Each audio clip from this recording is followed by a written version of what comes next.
ठीक है, अब ध्यान से देखना, हम जो आज जो हम बात करें वो है हमारे पास अकाउंटिंग इक्वेशंस। ठीक है, चैप्टर का नाम क्या है? Accounting equations. ठीक है, हम कौन सी बुक वो कर रहे हैं? बुक का नाम क्या है? डीके गोयल एपीसी बुक से। ठीक है, ध्यान से इस चीज को समझ। तो यहाँ पर देखो क्या लिखा हुआ है, चैप्टर का नाम क्या है? Accounting equations. ठीक है, लर्निंग ऑब्जेक्टिव्स में क्या क्या लिखा हुआ है कि after studying this chapter you should be able to understand. इस चैप्टर को पढ़ने के बाद आप क्या स्लैग बनने वाले हो उसको हम देख लेते हैं। पहली चीज, सबसे पहले आपको मीनिंग ऑफ अकाउंटिंग इक्वेशंस पता चल जाएंगी, effect of transaction on accounting equations पता चल जाएंगी, meaning of debit and credit पता चल जाएगा और rules of debit and credit पता चल जाएगा। ठीक है, देखते हैं। अकाउंटिंग इक्वेशंस लिखा हुआ है, प्रायर मतलब होता है पहले। Prior to understanding in accounting equations it is essential to know about a balance sheet. मैंने आपसे संडे को भी चर्चा करी थी, बहुत डिटेल में चर्चा करी थी, याद होगा तुमको अगर। बैलेंस शीट में मैंने बहुत अच्छे ढंग से आपके साथ चर्चा करी थी, याद आ रहा है? तो वो बोल रहे हैं अकाउंटिंग इक्वेशंस को समझने से पहले थोड़ा बहुत आप बैलेंस शीट के बारे में जान लो। Example of simple balance sheet in T form is given as below. देखो ये आपको यहाँ पे टी फॉर्म पर दिख रही है ऐसे करके देख सकते हो इसको टी फॉर्म पर। आप बोलो भैया ये क्या है? बैलेंस शीट है। अपने दिमाग में थोड़ी सी चीज़ों को जरा सेट करो। इस साइड क्या दिख रहा है? लिएबिलिटीज, कैपिटल एंड लिएबिलिटीज यहाँ पर दिख रहा है, फिर अमाउंट, फिर असेट्स। क्या भैया बैलेंस शीट इसी तरीके की होती है? हाँ जी, बैलेंस शीट इसी तरीके की होती है। जब भी आपको बैलेंस शीट बनाने को कहा जाएगा आप इसी तरीके की बैलेंस शीट बनाओगे। एक तरफ आप लिएबिलिटीज लिखते हो, दूसरी तरफ आप असेट्स लिखते हो। समझ में आ रहा है? जैसे अब यहाँ पर देखोगे तो कैपिटल कितनी है? 60,000 है। लिएबिलिटीज में क्या है? क्रेडिटर्स कितना है? 40,000 है। बैंक ओडी, क्रेडिटर्स और बैंक ओडी मतलब बैंक ओवरड्राफ्ट। इसका मतलब होता है कि जितने मेरे बैंक में पैसे मैंने उससे ज़्यादा पैसा बैंक से विड्रॉ कर दिया, तो इसको मैं बैंक ओवरड्राफ्ट वो बोलता हूँ। समझ में आ रहा? क्रेडिटर्स मैंने क्या बताया था? लेनदार। तो ये हो गया 60,000, ये हो गया 40,000। समझ में आ गया? टोटल कितना बन गया आपके पास? 1,00,000। सेम इसी तरीके से यहाँ पे cash at bank, debtors, stock in trade, furniture, machinery, building, इन सब का टोटल क्या आ रहा है? 1,00,000 आ रहा है। समझ में आ रहा है? ये आपको बैलेंस शीट थोड़ा बहुत दिमाग में आ जानी चाहिए। ठीक है जी, ठीक है। लिखा हुआ in the above balance sheet assets are recorded on the right hand side and capital and liabilities are recorded on the left hand side. इतनी बात समझ में आ रही? कोई दिक्कत तो नहीं है यहाँ तक समझने में? क्या कहा गया कि बैलेंस शीट पर आप क्या करोगे? असेट्स को कहाँ पर रिकॉर्ड करोगे? राइट हैंड साइड पर करोगे, और जो कैपिटल और जो लिएबिलिटीज उनको आप कहाँ पर रिकॉर्ड करोगे? लेफ्ट हैंड साइड पर करोगे। यहाँ तक कोई दिक्कत तो नहीं है? क्या हमेशा ऐसे ही करेंगे? आंसर है हाँ जी, हम हमेशा ऐसे ही करेंगे। असेट्स कहाँ पर हम रिकॉर्ड कर रहे हैं? राइट हैंड साइड पर। यह है आपके पास राइट हैंड साइड। कैपिटल आप कहाँ पर रिकॉर्ड कर रहे हो? कैपिटल और लिएबिलिटीज कहाँ पर रिकॉर्ड कर रहे हो? लेफ्ट हैंड साइड पर। ये आपके पास है लेफ्ट हैंड साइड। कोई दिक्कत तो नहीं। At any point of a time the total of the both side of the balance sheet is always equal. किसी भी समय आपके पास बैलेंस शीट हमेशा क्या आनी चाहिए? इक्वल आनी चाहिए। Because the assets of a business are purchased either from the funds capital supplied by the proprietors or from the funds provided by the external parties. Reason दिया, क्या रीजन दे दिया कि भैया हमारे पास जो बैलेंस शीट है वो हर समय मैच क्यों होनी चाहिए? क्योंकि वो लोग बोल रहे हैं, क्या बोल रहे हैं? बैलेंस शीट आपके पास हमेशा इक्वल क्यों होनी चाहिए?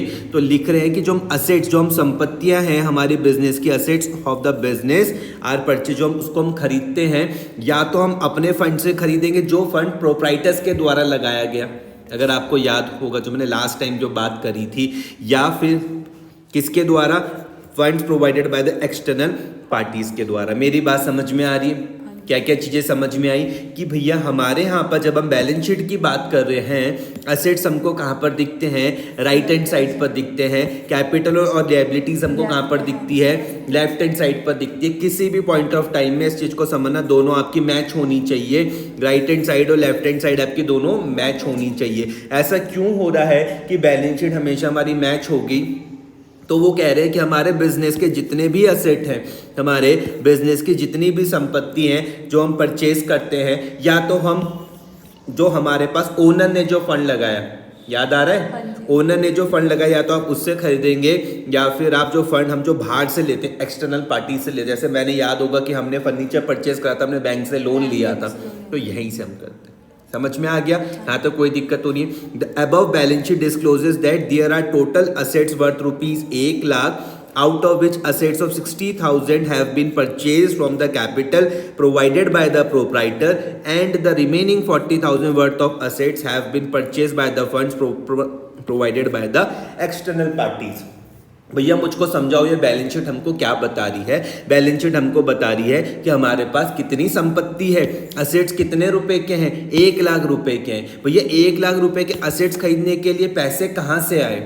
ध्यान से मेरी बात समझना, जैसे मैं तुमसे बातें कर रहा हूँ उसी तरीके से तुमको समझना है। 1 लाख रुपए के असेट से संपत्ति खरीदने के लिए पैसे कहाँ से आए? तो हमने कहा भैया 60,000 तो मालिक के द्वारा है, प्रोप्राइटर के द्वारा है, उसको हम कैपिटल बोलते हैं, और बाकी 40,000 हमने बाहर से लिया, एक्सटर्नल डेट। समझ में आ गया कि नहीं आ गया? आ गया समझ में? कोई दिक्कत तो नहीं है? पक्का? जैसे मैंने एग्जाम्पल तुमको दिया था कि मैंने कहा कि सपोज करो इस तरीके से मान के चलो कि मैंने क्या करा, एक कार परचेज करी।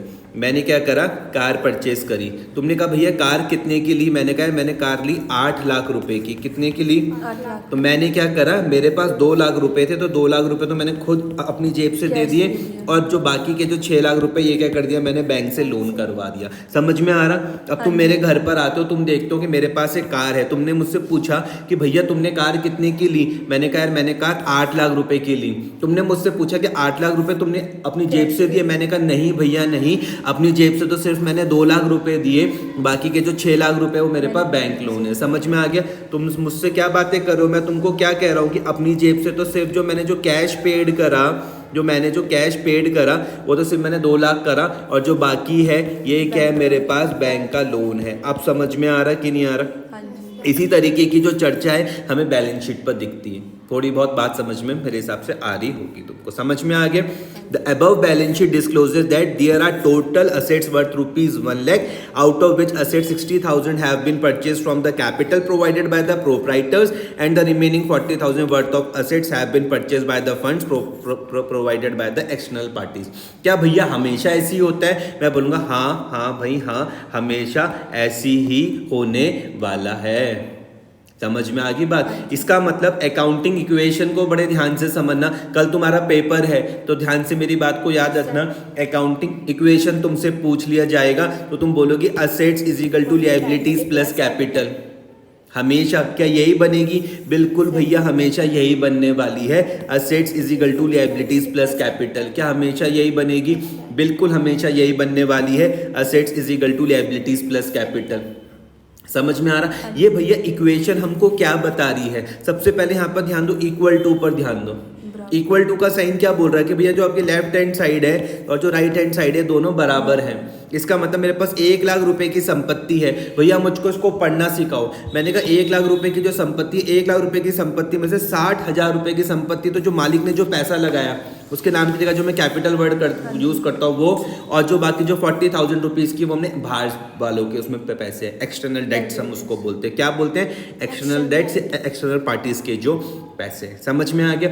और किस तरीके से लिख सकता हूँ? मुझसे पूछ लिया बता दो कि भैया बाहर वालों के कितने पैसे लगे हुए, तो मैंने कहा मेरे पास असेट्स 1 लाख रुपए के, उसमें से मैं अगर कैपिटल को माइनस कर दूं तो मुझे लायबिलिटीज मिल जाएंगी। सिंपल है। आती है ना इतनी मैथ्स? यहाँ से प्लस होगा, वहां जाके माइनस हो जाएगा। कैपिटल निकालने के लिए बोल दें तो किस तरीके से करूंगा? असेट्स में से मैंने लायबिलिटीज को माइनस कर दिया, मेरे पास कैपिटल मिल जाएगी। अकाउंटिंग इक्वेशन दिमाग में इतनी बैठ जाएगी, कोई दिक्कत तो नहीं होगा। आपको क्या करना है? घर जाके रिवाइज करना है। जितनी बार आप रिवीजन करोगे उतनी बार चीजें अच्छी ढंग से दिमाग में आएंगी। फिर क्या लिखा हुआ है? Accounting equation signifies that assets of a business are always equal to the total capital and liabilities. Word क्या लिख दिया यहाँ पर? ऑलवेज। क्यों तुम इस वर्ड में इतना जोर दे रहे हो? ऑलवेज मतलब हमेशा। अच्छा मतलब कभी डिफरेंस नहीं आएगा? नहीं भैया नहीं, डिफरेंस नहीं आएगा। डिफरेंस आना तो तुमने कुछ गलती कर रखी है। ऑलवेज क्या बोला कि जो हमारे यहाँ पे जो बिजनेस की जो संपत्ति है, जो बिजनेस के असेट्स ऑफ द बिजनेस हैं, वो हमेशा किसके बराबर रहेंगे? कैपिटल और लायबिलिटीज के बराबर रहने वाले हैं। कोई दिक्कत तो नहीं है। संपत्ति जो बिजनेस की संपत्ति है, असेट्स है जो बिजनेस के, वो हमेशा किसके बराबर रहेंगे? कैपिटल और लायबिलिटीज के बराबर रहेंगे। इतनी मेरी बात समझ में आ रही?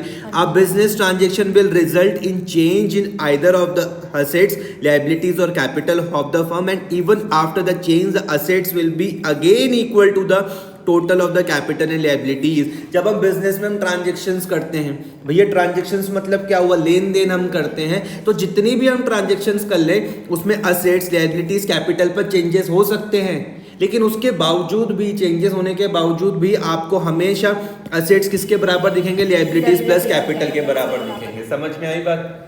कोई दिक्कत तो नहीं है? अगर इक्वेशन कभी भूल जाओ तो मेरे कार वाला एग्जांपल याद रखना जो मैंने तुमको बताया। क्या कार मेरे लिए असेट है? हाँ जी।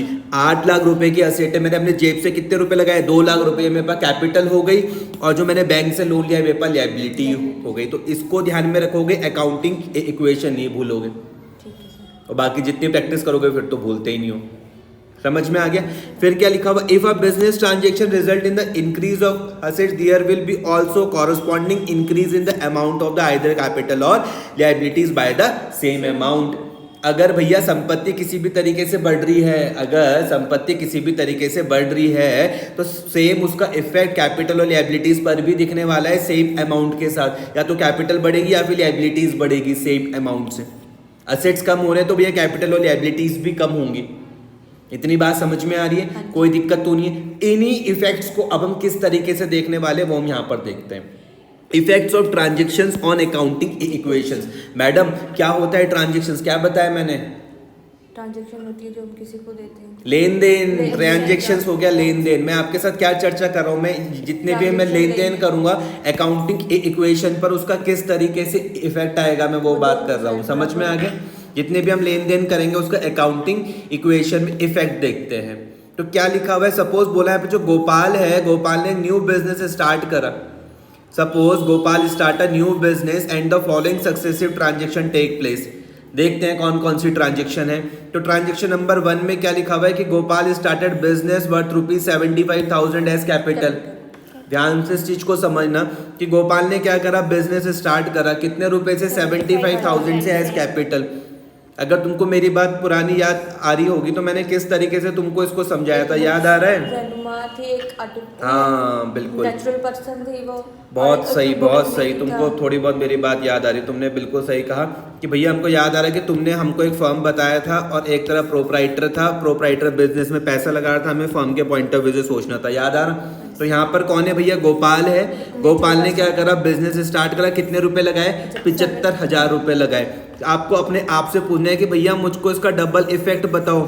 75,000 जो उसने कैपिटल के तौर पर लगाया, इसका डबल इफेक्ट बताओ। आप बताओ क्या होगा इसका डबल इफेक्ट? मतलब डबल मतलब डबल इफेक्ट। अभी मैंने यहाँ पर तुमको ये चीज बताई ना कि कुछ भी चेंज होगा तो असेट्स पर भी चेंज होगा, लायबिलिटीज प्लस कैपिटल पर भी चेंज होगा। भाई अभी हमारे यहाँ पे गोपाल ने जब बिजनेस स्टार्ट करा 75,000 रुपीज लगाए, तो मैं गोपाल के नाम की जगह क्या वर्ड यूज करता हूँ? कैपिटल यूज करता हूँ। इतनी मेरी बात समझ में आ रही? इसका मतलब कैपिटल मेरे पास 75,000 से बढ़ जाएगी, ये वाली बात समझ में आ रही? लेकिन ये तो यहाँ तक की बात हुई ना, इस तरफ क्या होगा? नहीं समझे बात को? भाई एक तरफ तो तुमने यहाँ पे बता दिया कि कैपिटल बढ़ रही है, असेट्स में क्या बढ़ेगा? जो आंसर होगा प्लस होगा ना वो। तो मेरी बात नहीं समझे, ध्यान से मेरी बात समझो। क्या आपको ये समझ में आया कि गोपाल ने बिजनेस स्टार्ट करा 75,000 से एज कैपिटल? पक्का? इसके पास क्या है? ध्यान से इस चीज को समझो। अगर हम यहाँ पर थोड़ा सा फोकस करो, यहाँ पर, ठीक है, तो आपके पास कैपिटल बढ़ी 75,000 से। ये वाली बात समझ में आ रही? अच्छा मुझको बताओ, ये वाली हम किसके बिहाफ में हम बात करेंगे? जो है हम एक जो कहानी देख रहे हैं assets is equal to liabilities plus capital, ये हम किसके बिहाफ में हम बात कर रहे हैं? मतलब किसके बदले में हम ये समझ रहे हैं? ये किसके बदले पे हम बना रहे हैं? गोपाल के बिजनेस को हम समझ रहे हैं। गोपाल के बिजनेस को हम गोपाल को नहीं समझ रहे, हम गोपाल के बिजनेस को समझ रहे। तो मैंने कहा जब गोपाल ने बिजनेस स्टार्ट करने के लिए 75,000 रुपीज लगाए, तो मैंने गोपाल के नाम की जगह क्या वर्ड यूज करा? कैपिटल वर्ड यूज करा। कैपिटल में तुमको भी 75,000 रुपए समझ में आएंगे। लेकिन आप सोचो कि अगर मैं बिजनेस में पैसा लगाऊंगा 75,000 रुपए लगाऊंगा तो कैश में तो लगाऊंगा, तो असेट्स में मेरे पास 75,000 रुपए बढ़ गए। नहीं आया समझ में? नहीं आया समझ में? तो क्या लिखा हुआ? The effect of the transaction will be that firm has received assets totalling 75,000 in the form of cash. Cash मिला है, कैश 75,000 रुपए कैश मिला है। हाँ जी। समझ में आया? And the claim against the firm are also 75,000 in the form of capital. The transaction can be express in the form of accounting equation as follows. भैया हमको पढ़ना सिखाओ। पढ़ना क्या आ रहा है कि भैया गोपाल ने बिजनेस में 75,000 रुपए लगाए, तो बिजनेस में भैया कैश बढ़ गया 75,000 रुपीज से। हाँ जी। कोई मुझसे पूछ ले आके कि भैया 75,000 कहाँ से आया है कैश, तो हम बोलेंगे कि भैया गोपाल ने बिजनेस स्टार्ट करा तब उसने 75,000 रुपए कैश लगाया। तो हम जब कोई प्रोप्राइटर बिजनेस स्टार्ट करने पे जो पैसा लगाते हैं, तो हम इस प्रोप्राइटर की जगह क्या वर्ड यूज करते हैं? कैपिटल। अब तुम्हारा दिमाग काम कर, अच्छा ठीक है, ये अब हमारे पास मैच हो रही है। ठीक है। Assets is equal to liabilities plus capital match हो रही है। इतनी मेरी बात समझ में आ रही? हाँ जी। एक और ट्रांजेक्शन, गोपाल ने क्या करा? फर्नीचर परचेज करा। किसमें? कैश में परचेज करा। समझ में आ रहा है? गोपाल ने क्या करा? फर्नीचर परचेज करा। किसमें परचेज करा? कैश में परचेज करा। अब तुम्हारा दिमाग काम करने लग रहा है, तुम बोल रहे हो भैया जब वो फर्नीचर परचेज करेगा तो फर्नीचर क्या होता है? असेट होता है, और कैश भी क्या होता है? असेट होता है। यही मेरी बात समझ में? तुम्हारा दिमाग धीरे धीरे करके अब काम करना स्टार्ट करेगा कि जब गोपाल ने फर्नीचर खरीदा तो क्या होगा? जो फर्नीचर है वो तो भैया बढ़ जाएगा, फर्नीचर तो बढ़ जाएगा, और जो कैश है वो क्या हो जाएगा? कम हो जाएगा। समझ में आ रही है कि नहीं बात? अब तुमको थोड़ा थोड़ा ना याद करते हुए भी चलना है, थोड़ा थोड़ा तुमको चीजों को याद भी करना है। कि मैं तुमको बोलूं भैया कैश क्या होता है, तो तुम मुझे झट से बोलोगे भैया असेट होता है। एसेट होता है क्या? कैश क्या होता है? असेट होता है। मैं बोलूं फर्नीचर क्या होता है, तुम बोलो असेट होता है। थोड़ा थोड़ा याद भी करना है। समझ में आए? गोपाल ने क्या करा? फर्नीचर परचेज करा। किसमें? कैश में 5,000 में। पढ़ के देखते क्या लिखा हुआ? The effect of this transaction is that cash is reduce by 5,000। क्या आपको ये वाली बात समझ में आ रही कि कैश तुम्हारे पास से 5,000 रुपीज से कम हो जाएगा? बिल्कुल हो जाएगा। जब मैं फर्नीचर खरीदूंगा तो फर्नीचर तो मेरे पास बढ़ जाएगा, लेकिन कैश तो मेरे पास कम हो जाएगा। इसमें तो कोई घबराने की बात नहीं। But a new assets of the same amount has been acquired, the transaction decrease one asset and at the same time increase the other asset with the same amount, leaving the total of the assets unchanged. The equation now will appear as follows. ध्यान से इस चीज को सुनो। वो बोल रहे हैं कि जब गोपाल ने फर्नीचर खरीदा, कैश में फर्नीचर खरीदा, तो एक नया असेट्स ऐड हो गया फर्नीचर पे, देखो, और कैश हमारे पास से कम हो जाएगा। अब इस चीज में तुम्हें यहाँ पे ध्यान देना है, जहां पर ध्यान देने को कहूंगा वहां पर ध्यान दे देना। क्या आप assets is equal to liabilities plus capital समझ रहे हो? Assets is equal to liabilities plus capital समझ रहे हो? कोई दिक्कत तो नहीं है इतने में? पक्का? अगर मैं आपको बोलूं कि जब हमने फर्नीचर खरीदा, क्या फर्नीचर पहले था? अगर ओल्ड इक्वेशन पुरानी वाली को मैं देखूं तो पुरानी वाली मुझको बोलती है कि 75,000 तुम्हारे पास कैश था, फर्नीचर तो था ही नहीं पहले, लायबिलिटीज भी नहीं थी कोई, और कैपिटल भी कितनी थी? 75,000। अब जब मैंने फर्नीचर खरीदा तो देखो, ये क्या तुमको ये 5,000 रुपये फर्नीचर समझ में आ रहा? ये ट्रांजेक्शन में तुमको 5,000 रुपीज का फर्नीचर समझ में आ रहा है? कोई दिक्कत तो नहीं हो रही है? जो कैश 5,000 रुपीज से कम हो रहा है, समझ में आ रहा या नहीं आ रहा? रट तो नहीं रहे हो? तुमने कहा कि न्यू इक्वेशन पर अब हमको समझ में आ रहा है कि असेट्स हमारे पास अभी भी टोटल 75 के ही हैं, लेकिन अब क्या है? कैश मेरे पास कितना हुआ? 70, और अब मेरे पास फर्नीचर भी आ गया 5,000 का, और वो तो सामने सेम ही है। समझ में आई बात या नहीं आ रही? कोई दिक्कत तो नहीं है? अगली, गोपाल ने परचेस करे गुड्स। किसमें? कैश में 20,000 में। ध्यान से समझना, यहाँ पर क्या था? परचेस करा था असेट। फर्नीचर क्या होता है? असेट। लेकिन यहाँ पर क्या लिखा हुआ है? गुड्स। और गुड्स मैंने बताया था हम उसके लिए यूज करते हैं जो हम खरीदते तो है, लेकिन हम बेचने के लिए हम खरीदते हैं। समझ में आ गया कि नहीं आ गया? यहाँ तो कोई दिक्कत तो नहीं है। गुड्स को आप स्टॉक से भी समझ सकते हो, करंट असेट्स हम इसको बोलते हैं। ठीक है सर। क्या लिखा हुआ है? As a result of this transaction cash balance is reduced. यानी बात समझ में आ रही? अगर भैया वो गुड्स परचेज करेंगे तो कैश कम होगा? बिल्कुल कम होगा। गुड्स परचेज करेंगे तो कैश कम होगा? बिल्कुल। मतलब ये वाली बात आपको समझ में आई कि कैश बैलेंस हमारे पास रिड्यूस होगा, यहाँ तक कोई दिक्कत नहीं है। एंड अनदर असेट्स कौन सी फॉर्म में? गुड्स की फॉर्म में has come into existence, leaving the total of the assets unchanged. समझ में आ रहा? गुड्स क्या है तुम्हारे पास? करंट असेट्स है। क्या है? Current asset. Current assets. इसको आप स्टॉक के नाम से भी जानते हो, फिलहाल आप इतना समझ लो। तुमने कहा अब हमें थोड़ा बहुत समझ में आ रहा है कि अगर मैं पुरानी वाली ट्रांजेक्शन को देखता हूँ, पुरानी वाली ट्रांजेक्शन के हिसाब से कैश मेरे पास कितना था? 70,000। 5,000 का मेरे पास फर्नीचर था, गुड्स तो था ही नहीं। लाइबिलिटी जीरो थी, कैपिटल मेरे पास 75,000 था। अब जब उसने 20,000 रुपए के गुड्स खरीदा तो कैश मेरे पास कम हो जाएगा। इतना समझने में मेरे हिसाब से कोई दिक्कत नहीं आनी चाहिए कैश फिर 50,000 कि भैया 70,000 रुपए का कैश था, 20,000 रुपए कम क्यों हो रहा है? अब कितना बचा? 50,000। यहाँ तक कोई समस्या नहीं आनी चाहिए। फर्नीचर में कोई समस्या नहीं आनी चाहिए, कोई चेंज ही नहीं हुआ फर्नीचर पर।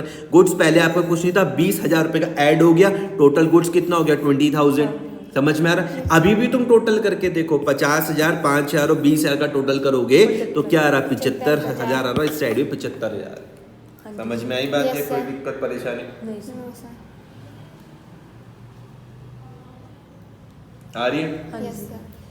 अगली ट्रांजेक्शंस। क्या बताया मैंने? ट्रांजेक्शंस मतलब लेन देन। लेन-देन। गोपाल ने भैया परचेस करे गुड्स ऑन क्रेडिट। ओहो, अभी भी तो यहाँ पर भी तो वही था, सेम नहीं, सेम नहीं था। यहाँ पर उन्होंने गुड्स खरीदे थे कैश पर, अब क्रेडिट अब वो खरीद रहे हैं उधार पर। उधार पर। समझ में आ गया? उसने अभी भी गुड्स खरीदे 16,000 रुपए के, लेकिन क्रेडिट उधार पर खरीदे। कैसे खरीदे? उधार पर। और जब हम उधार पर खरीदते हैं तो सामने वाली पार्टी मेरे लिए क्या बनती है? क्रेडिटर्स। लायबिलिटीज मेरे लिए बढ़ती हैं। तो ओल्ड इक्वेशंस क्या बोल रही थी कि आपके पास कैश था 50,000? हाँ जी, कैश था मेरे पास 50,000। क्या मेरे पास फर्नीचर था 5,000? हाँ जी, मेरे पास फर्नीचर था 5,000। क्या मेरे पास गुड्स था 20,000? हाँ जी, मेरे पास गुड्स था 20,000। समझ में आ गया? Yes, sir. कोई दिक्कत तो नहीं है। लायबिलिटीज तो जीरो ही चल रही थी, हाँ जी। क्रेडिटर्स थे पहले तो नहीं थे, लेकिन अब आ जाएंगे। समझना, देखो अब कैश में कोई चेंज आपको नहीं दिख रहा। क्यों नहीं दिख रहा? क्योंकि उधार में गुड्स खरीदा है भाई। गुड्स खरीदा किस पे है? उधार पे खरीदा है। फर्नीचर पे कोई चेंज नहीं दिख रहा क्योंकि फर्नीचर के बारे में कोई कहानी नहीं है। गुड्स पर देखो चेंज दिख रहा। पहले 20,000 रुपीज का गुड्स था, अब मैंने 16 का और खरीदा। ये काय पर खरीद लिया तुमने? ये 16,000 का जो गुड्स मैंने खरीदा उधार पर खरीदा। इसको समझाओ कि जब मैंने 16,000 रुपए का गुड्स खरीदा तो यहाँ पे मेरे पास गुड्स तो बढ़ जाएगा, लेकिन उधारी भी तो बढ़ जाएगी। इस उधारी को किस तरीके से लिख रहा हूं मैं? क्रेडिटर्स करके लिख रहा हूं। लेनदार, लेनदार भी तो बढ़ जाएंगे। 16,000 रुपए के लेनदार बढ़ गए। क्या भैया अभी भी ये मैच करेगा? बिल्कुल मैच करेगा। आप जोड़ के देख लो, 50,000, 5,000, 36,000 को जोड़ लोगे तो वो 16,000 प्लस 75,000 के बराबर आएगा। समझ में आ रहा है कि नहीं आ रहा? हाँ जी। रटना कुछ नहीं है, रटना मत बस। ठीक है सर। समझ में आ गई बात? Yes, sir. रटना बिल्कुल भी नहीं है। एक और ट्रांजेक्शन में हम बात करते हैं। Goods costing rupees 12,000। कल ही तुमने हमको बताया था कॉस्टिंग मतलब क्या होता है? लागत होता है। Goods costing rupees 12,000 sold on credit for rupees 15,000। क्या मतलब हुआ? बताओ क्या समझी तुम इससे? जो उसने गुड सामान खरीदा तो पर उसकी लागत 12,000 रुपये। नहीं नहीं नहीं नहीं, तुम क्या समझी इससे? उधार लिया उसने। Good costing sir, good costing इतना है और उसने बेचा इतने में है। सोल्ड है मैडम, सोल्ड। देखो सोल्ड मतलब होता है बेचना। इसको पहले समझो स्टेटमेंट को। बोल रहे goods costing rupees 20,000 sold on credit, उधार पर बेचा कितने का? 15,000 रुपए का। अगर कोई मुझको समझा दे तो मुझे को बहुत आसान है समझना कि 12,000 जिसकी लागत 12,000 थी। उसको भैया 15,000। आप जब बिजनेस करोगे आप भी तो मुनाफा कमाओगे। Yes sir. नहीं आए समझ में? सर आ गया या मैं जितने का सामान खरीदूं उतने का ही बेच दूं? सर।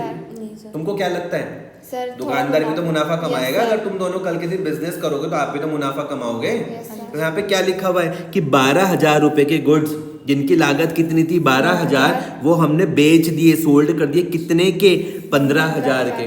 पहले चीज जो तुम्हारे दिमाग में आ रही कि भैया 3,000 रुपए का तो तुमने मुनाफा कमा लिया। Yes sir.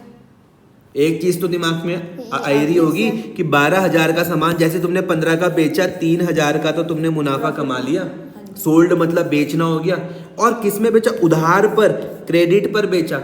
अब ध्यान से समझ, जब आप उधार पर जब आप बेचते हो, जब आप क्रेडिट पे बेचते हो, सामने वाली पार्टी क्या बनती है? डेटर्स, देनदार। जब आप उधार पर खरीदते हो, सामने वाली पार्टी क्या बनती है? Creditors, liabilities. मुझको कैसे ये चीजें अच्छी ढंग से समझ में आएगी? प्रैक्टिस से। 1 बार, 2 बार, 3 बार, 4 बार, 5 बार, 6 बार चीजों को समझ समझ के चलोगे, चीजें सब समझ में आएंगी। ठीक है। समझ में आ रहा? इसको यहाँ पर समझो कि मैंने 12,000 रुपए के जो गुड्स थे वो मैंने उधार पर बेच दिए, क्रेडिट पर बेच दिए, कितने के? 15,000 रुपए के। पहली चीज तो भैया ये हो गई कि अब मुझको बताओ, मेरे यहाँ से अगर मैं स्टॉक बेच दूंगा तो स्टॉक बढ़ जाएगा कि कम हो जाएगा? कम हो जाएगा। है? कब हो जाएगा? तो आपको मेरे हिसाब से ये वाली बात समझ में आ रही होगी, इसमें कोई दिक्कत नहीं आ रही होगी कि 36,000 के पहले गुड्स थे, 12 के इन्होंने माइनस कर दिए, कितने के बच्चे? 24 के। इतने में कोई दिक्कत तो नहीं आ रही है? नहीं सर। सर एक और बार बता दो मुझे। ध्यान से मेरी बात समझो। तुम्हारे पास पेन है, मान लो Yes, sir. ये पेन तुमको पड़ता है 3 रुपए का, तुम इसको बेचती हो 5 रुपए का। समझ में आई बात? अब जब तुम पेन बेचोगी तो तुम्हारे पास से मान लो तुम्हारे पास 10 पेन थे। कितने पेन थे? 10। तुमने 10 में से एक पेन बेच दिया, Yes, sir. अब कितने बचे? सर 9। तुमने कहा कि भैया मेरे पास पहले 10 पेन थे, कितने पेन थे? 10 एक पेन कितने रुपए का? 3। तो 30 रुपए के पेन हो गए। Yes, एक sir. पेन तुमने बेच दिया 3 रुपए का, यस सर। कितने का पे बेच दिया? 3 रुपये। अब तुम पे 27 रुपए के पेन बचे, ये समझ में आ रहा? Yes, sir. लेकिन तुमने 3 रुपए का पेन बेचा कितने का? 5 रुपये। तभी तो तुमको यहाँ पे 2 रुपए का क्या हो? प्रॉफिट हुआ। यही कहानी है, ठीक है? बोलते हैं कि 12,000 रुपए के गुड्स हमने बेचे, सोल्ड करे, उधार पर बेचे, कितने के? 15,000 रुपए के। मैंने कहा पहले फोकस यहाँ करते कि जब मैंने 12,000 के गुड्स बेचे तो मेरे पास गुड्स कम हो जाएंगे कि बढ़ जाएंगे? कम हो जाएगा। कम हो जाए। तो भैया 12,000 रुपए माइनस, समझ में आ रहा? Yes sir. पहली वाली इक्वेशन, ये लास्ट वाली याद आ रही? 36,000। Yes, sir. भाई 36 में से तुमने 12,000 के तो बेच दिए, बचे कितने? 24,000। यहाँ तक कोई दिक्कत तो नहीं है?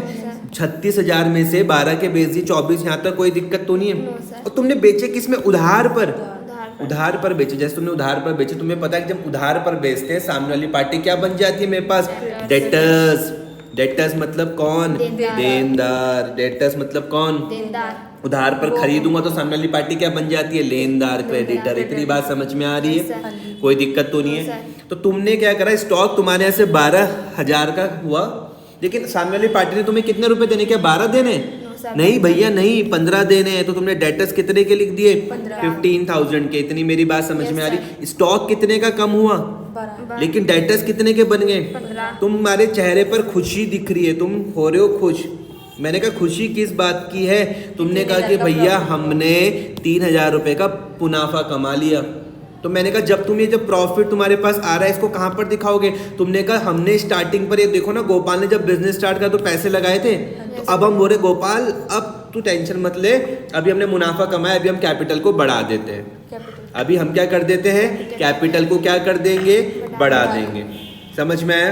हाँ जी। कौन सी ट्रांजेक्शन थी वो? यही है सर। हम क्या कर देंगे? कैपिटल को। बढ़ा ये देखो, अब तुम्हें मेरी बात समझ में आ रही होगी कि 3,000 रुपए का जैसी मुनाफा हुआ यहाँ पे तुमको दिख रहा है। गुड्स तुम्हारे पास 12,000 के कम हुए, 15 के और तुम्हारे पास डेटर बन गए। समझ में आई Yes, बात? sir. आ गई? अगर मान लो कि यहाँ तो उधार पे बेचा, अगर कैश में बेचे तो तुम यहाँ पे कैश बढ़ा देते, Yes, sir. स्टॉक कम कर देते, कैश बढ़ा देते और मुनाफा तुम कैपिटल पर दिखाते। भैया अगर लॉस हो जाता तो ऐसा भी तो हो सकता है कि मैं 12,000 का स्टॉक बेच दूं 9 का, ऐसा भी तो हो सकता है Yes, sir. या नहीं हो सकता? जरूरी थोड़ा है कि हमेशा मुनाफा ही हो जाए, नुकसान में भी तो बेच सकते हैं। तो मैंने कहा नुकसान होगा तो कैपिटल से क्या कर देना? माइनस कर देना। समझ में आया? अभी ऐड करा क्योंकि प्रॉफिट हुआ, नुकसान होगा तो माइनस कर देना। भाई सिंपल, कोई दिक्कत परेशानी किसी तरीके की? पक्का आ रही है चीजें समझ में? अगली ट्रांजेक्शन है, हमने रेंट पे करा। क्या मैंने रेंट पे करा? 1,000 रुपए का मैंने रेंट पे करा। समझ में आ गया? कोई दिक्कत तो नहीं है? ये प्रॉफिट वाली बात समझ में आई? Yes, sir. अब देखो जो रेंट होता है वो मेरे पास खर्चा होता है। ध्यान से मेरी बात समझना, रेंट मेरे पास क्या होता है? खर्चा होता है। ठीक है? तो जब मैंने रेंट पे करता हूं ना तो ये क्या करेगा? मेरे कैश को कम कर देगा। Yes, sir. अगर मैं रेंट पे करूंगा तो इस ट्रांजेक्शन का इफेक्ट देखो कि मेरे कैश को कम कर देगा। दूसरी और जो रेंट है वो मेरे पास एक्सपेंस है, खर्चा है। अभी मैंने बताया ना कि भैया रेंट क्या होता है? एक्सपेंस होता है। रेंट पेड, अगर मैं रेंट दूंगा तो मेरे लिए खर्चा है, रेंट मुझको मिलेगा तो इनकम है। अभी फिलहाल रेंट पेड करने की बात हो रही है। मैं अगर रेंट पे करूंगा तो मेरे लिए क्या हो जाएगा? वो एक्सपेंस हो जाएगा, जिसके वजह से मेरा लॉस हो जाएगा। Yes, sir. लॉस क्यों हो रहा है? क्योंकि भैया मेरी कैपिटल कम हो जाएगी। It result in a loss which decreases the capital. भाई अगर मुझे रेंट पे करना पड़ रहा है तो मेरे लिए खर्चा हो रहा, Yes, sir. एन माइनस का रूल लग रहा है, debit Yes, all sir. Expenses and And losses. losses. और फिर मुझे क्या करना पड़ेगा? अपनी कैपिटल को कम करना पड़ेगा। कैपिटल। समझ में आई या नहीं आ रही? तो भैया अब तुम मुझको बोलोगे, अब हमें समझ में आ रहा है कि किस किस, और ध्यान से समझना, अकाउंटिंग इक्वेशन इसी तरीके से बन के चलती है। अभी एक क्वेश्चन और तुमको अभी करवाऊंगा। सर मतलब पीछे से एक हाँ, अभी एक क्वेश्चन वो भी अभी इसके बाद, सर चाहे क्वेश्चन अलग हो। अभी एक क्वेश्चन डिस्कस करूंगा आपके साथ, सब्र रखो। इफेक्ट पहले समझो। ये जब आपने यहाँ पे रेंट पे करा, आपने कहा भैया मुझको समझ में आ रहा है कैश कम हो रहा है। पहले कैश मेरे पास 50,000 रुपये था, 1,000 रुपये से मेरे पास कम हो गया, मेरे पास 49,000 है। तुमने कहा इसका दूसरा इफेक्ट भी तो बता दो हमको। तो मैंने कहा ठीक है, यहाँ पर आ जाओ कैपिटल से। एक्सपेंसेस था ना 1,000 रुपये का, जब तुम रेंट पे कर रहे हो, एक्सपेंस हो रहा है, लॉस हो रहा है, तो तुम्हारी कैपिटल क्या हो जाएगी? कम हो जाएगी। अच्छा, ये कुछ इसी तरीके से था कि जब हमें प्रॉफिट है तो अब तुमने कैपिटल बढ़ा दी थी। मैंने कहा हाँ। अब जब मैं रेंट पे कर रहा हूँ तो अब तुम कैपिटल क्या कर रहे हो? कम कर रहे हो। मैंने कहा हाँ। मैंने कहा क्या तुमको ये बात समझ में आई? ये कैश वाली, ये वाली तुम बोल रहे हो हाँ, हमको थोड़ी बहुत अब बात समझ में आ रही है, आ रही है। Yes, बाकी sir. हम रिवीजन करेंगे नहीं, तो तुम जितना समझाना है समझा लो, कुछ फायदा होने वाला नहीं। ऐसा नहीं होना चाहिए, रिवीजन करना है इसका। Yes, sir. ठीक है। अब इस चीज को हमको किस में दिखाना है? बैलेंस शीट पर दिखाना है। गोपाल की हमको बैलेंस शीट पर बना के देखते हैं। अब देखो क्या क्या चीजें मेरे पास आ रही है। लायबिलिटीज में क्रेडिटर्स आ रहे हैं और कैपिटल आ रहा है। क्रेडिटर्स कितना? 16,000, कैपिटल कितना? 77,000। तो भैया क्रेडिटर्स कितना? 16,000, कैपिटल, गोपाल्स कैपिटल कितनी? 77,000। कोई दिक्कत तो नहीं है। कैश कितना? 49,000, कैश कितना? 49,000। फर्नीचर कितना? 5,000, फर्नीचर कितना? 5,000। गुड्स कितने? 24,000। गुड्स को आप स्टॉक के नाम से भी जानते हो, ठीक है? Yes, sir. कितना? 24,000। डिटेल्स कितने? 15,000। टोटल आप करके देखोगे तो 93,000 और 93,000 इस तरीके से होगा। समझ में आया? Yes, sir. आपको क्या करना है? घर जाके इसको अच्छी ढंग से करना है और भैया इसको रिवाइज करो। जितनी बार हो सके उतनी बार रिवाइज करो। बार बार रिवाइज करोगे चीजें सब समझ में आएंगी। ठीक है जी? Yes, sir.